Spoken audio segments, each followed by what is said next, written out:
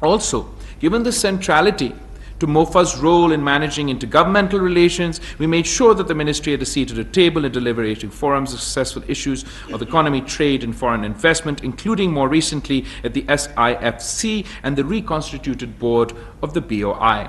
To ensure effective follow-up and coordination for the implementation of action points that emerged from my interactions during my official travels abroad, we developed an action matrix which contains the inventory of Pakistan's commitments to our bilateral and multilateral partners, organized thematically according to the tasks falling under respective ministries, provincial governments, and federal agencies. I've shared the compendium of the action matrix with the Prime Minister, and this comprehensive document will serve as an easy reference and a useful guide to track the status of implementation of Pakistan's pledges, progress, and lack thereof. This will also act as a valuable resource, particularly for our successes in ensuring business continuity for promotion of Pakistan's cooperation and partnership with the international community, and most importantly, will help restore confidence of our foreign investors and development partners globally. Moreover, under the Change Management Initiative, we are also implementing long overdue reforms to expand the mandate and scope